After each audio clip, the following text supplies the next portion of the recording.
Hey guys, what's up? My name is Prez, and welcome to my podcast. This is where I talk about some stuff that's been going on either with the NHL or with the NHL 20 game, or we just talk about whatever I want to talk about in this in the podcast. This is all about. So I'm uploading this video instead of an episode of NHL Be a Pro or an episode of NHL Be a Goalie or anything like that.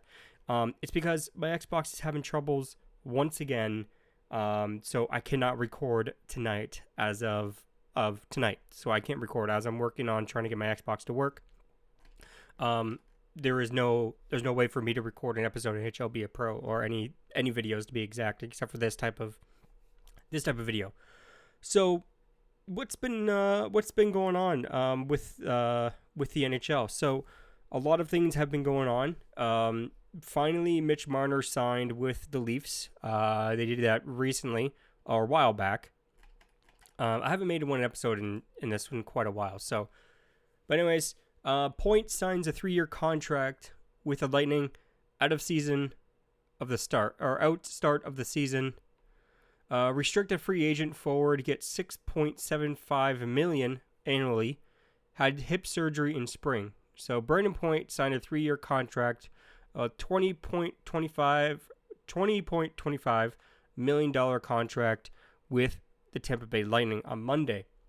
But the forward expects to miss the start of the regular season after having hip surgery in the spring. General manager, I can't really pronounce that name. So, Point signs with the Tampa Bay Lightning for 3 years for $20 million. That is quite a lot.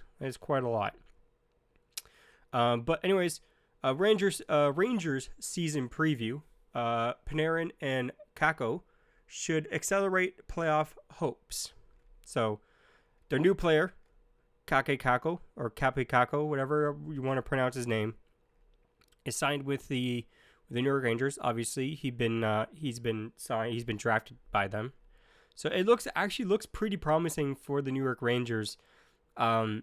And hopefully they win the Stanley Cup. I would love to see that. I would love to see Kakko win a Stanley Cup in his first year. That would be pretty amazing. But it's very, very hard to do. But anyways, let's move on.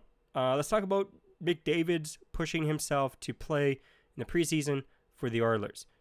So he had knee injuries in April, but feeling good. So Connor McDavid remains unsure if he will be playing a preseason game for the Edmonton Oilers because of knee injury sustained in April.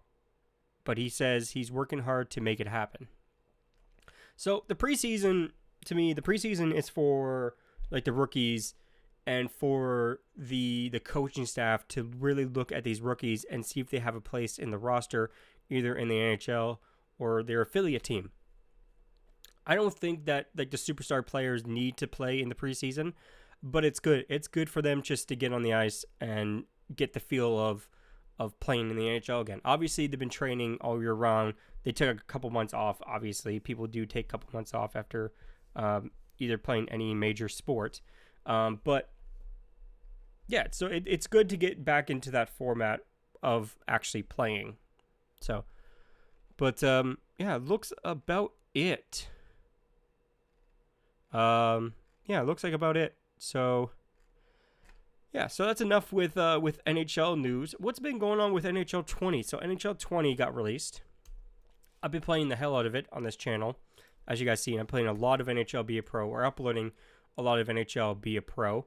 And, yeah, so far, its reviews is looking not too good. So people are saying it's just like NHL 19, but NHL 19 or NHL 19.5, which I kind of agree in some areas, and then some areas I don't agree on. So you guys can tell me what you guys think about NHL 20 currently, as it's only been like almost a month, just almost a month of being out. So what game modes are you guys playing? Are you guys playing 3's Eliminator? Are you guys playing 1's Eliminator? Are you just playing NHL Be a Pro? or Hockey Ultimate Team or anything like that, let me know in the comments below, because I would love to know, because I just started a series in Hockey Ultimate Team, and you guys are not going to see a lot of videos being uploaded of that series. You might see like a couple, or I'm actually going to do like the online seasons, so you guys might see quite a few videos in that actually. But yeah, so what's been going on with all that? So it looks like to me, NHL 20 is a really good game for now. That could change in a couple of months. That could change into 6 months into the life of the game. But right now it is feeling good. I haven't really played much. I haven't really played much online. Since one of my friends has the game, we don't really. Me and my other friend really don't play hockey online together. But we can. We did before. We did, but I don't know. We haven't seen any ice tilt in the game. Hopefully, there isn't any ice tilt in the game. And if there is, and you guys can let me know in the comments below. Yeah. So it's looking pretty good. I love the new way that you pick up the puck when you pass it to your teammates, or when you're receiving a pass. I love that. There's some things I don't like. For one, is the new commentator. I don't quite like him. Like, I don't like. I've met him as a person, obviously, but I just don't like the way like EA has really put his voice into the game. It's a little bit annoying. Like, he's a little bit over too hyped, and I guess some people do like that, and some people don't.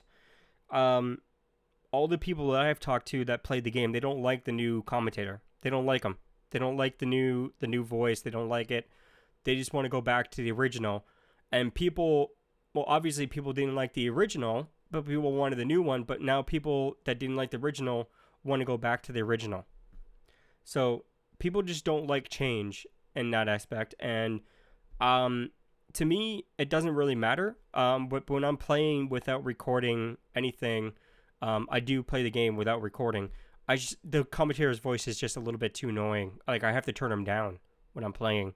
I don't know if it's just for you guys, but I have to turn him down. The commentary voice down.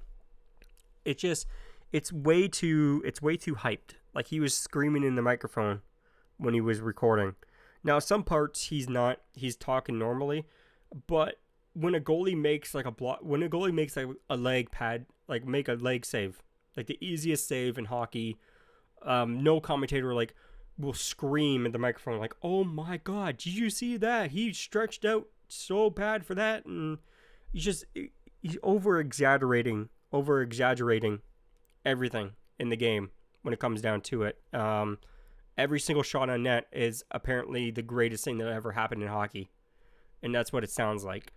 And I don't know. It's hard to get used to, and I know I will get used to it over the time that I play the game.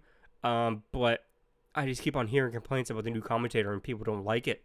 So, but anyways, yeah. So they haven't really changed anything from that. They mostly worked on new game types or new game modes for online, which I think that it should have really fixed some other issues instead of adding like squad battles and one's eliminator and stuff. I think they were just jumping on the hype train of battleground games, and they want to introduce that into hockey, and I understand that, but I don't know. I only played a couple. I only played a couple squad battles. I played one's eliminator once or twice for this channel, and you guys seen it. That was my only time really playing it. Yeah, I think it has to do with like, I don't know. It doesn't belong in hockey. I think it just doesn't belong in hockey. Like, I'm an old school type of guy when it comes down to hockey. I like just improve the gameplay. Just improve the graphics, include the gameplay, improve the gameplay, make it better, make it more fluid, which they kind of did and they kind of didn't, and all that stuff. But yeah, so hopefully they can fix like the little bugs that are out there. I haven't really encountered any little bugs yet in NHL 20. If you guys have, you guys can let me know in the comments below. But yeah, so my hockey season, we'll move on. My hockey season for Sledge Hockey is starting very soon. It's starting literally next week as you guys are watching this video. You guys are watching this video on the 25th. So next week, October 1st, well, yesterday was 1 week, but October 1st is when I can go in and have like a free skate type of deal, open skate to pretty much everybody that registered and that paid and all that stuff. Do adjustments to the sled if you need to or anything like that. I'll be doing that. I'll be recording that. So you guys will see an episode, the very first episode for my Sledge Hockey series, probably on Wednesday, the next day. So you guys will see that. But other than that, you guys will see practices from now on for Sledge Hockey. I cannot record any games. I can't record any games. It's against the rules. It's against the league rules for having a camera strapped to your head.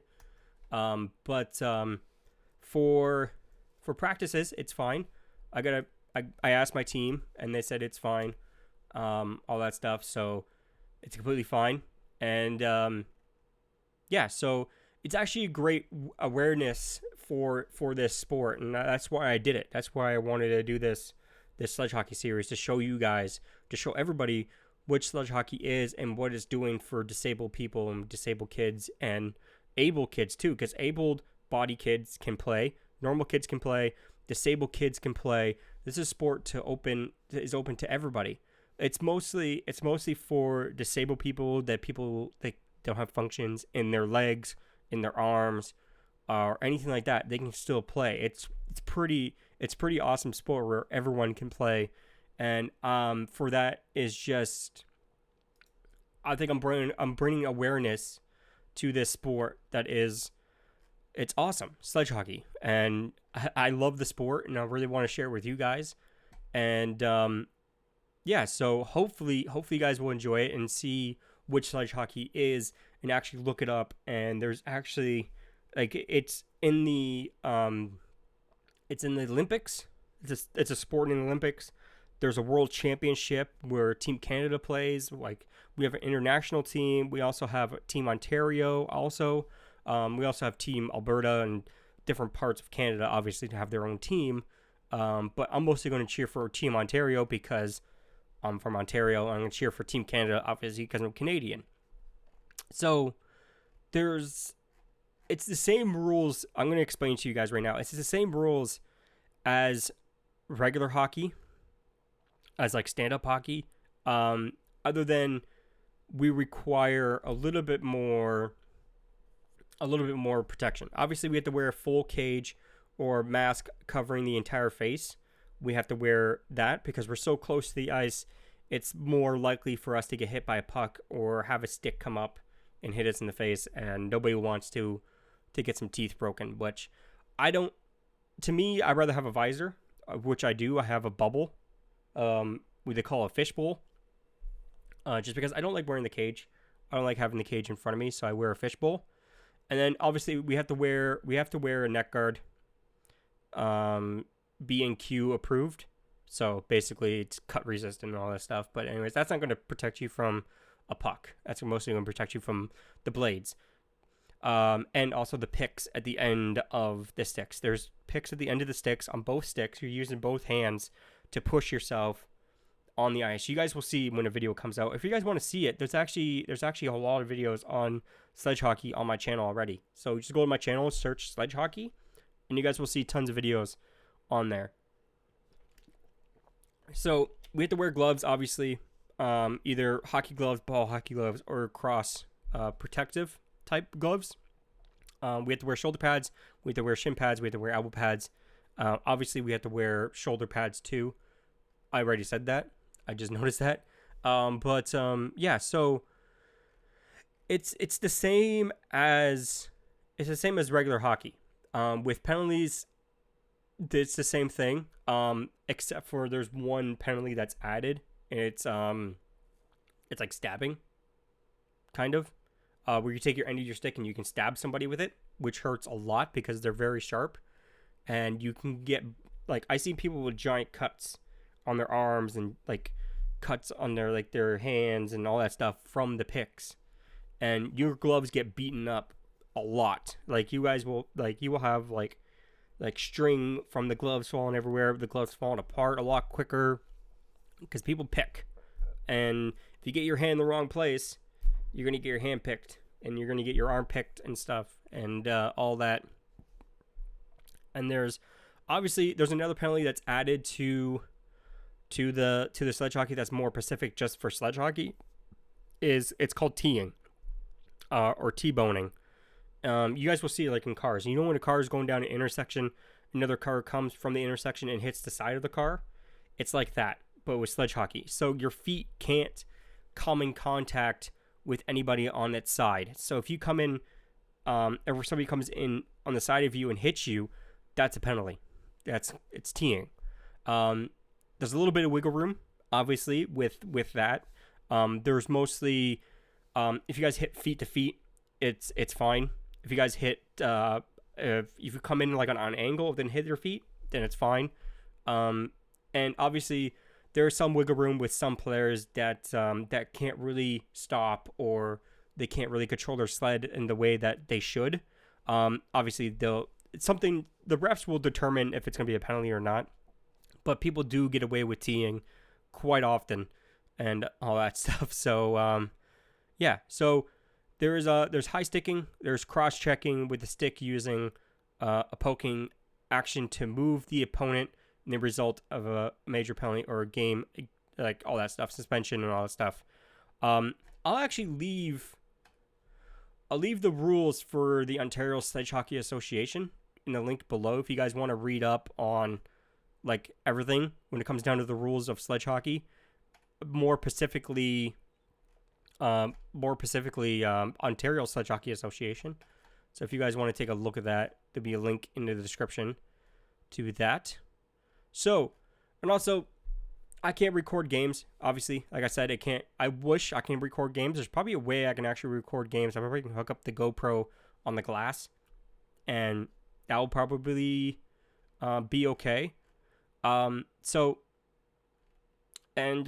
other rules too, obviously. There's more major rules. There's no ramming or checking from behind, obviously. No intention of swinging the sled, so you can't just swing your sled into the opponent, which people do. Raising the nose of the sled into opponent, so you can't raise your sled and like put it on top of the guy's legs or his lap or something like that. And yeah, so there's some offsides. Obviously, there's offsides, there's onsides, there's icings, there's everything that you guys understand from hockey. Other than like when we're on the bench, we actually don't skate onto the bench. In some arenas, they do have this. They have the ice all the way to the bench and throughout the bench and stuff, and they can remove the benches, and obviously we'll slide right in there. But that doesn't happen in my league.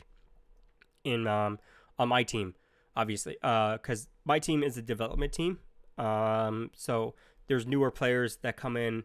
They need development and all that stuff. They need to learn how to play the sport, and they can move up in the league. They can move up into the competitive team that we have. We have 3 teams.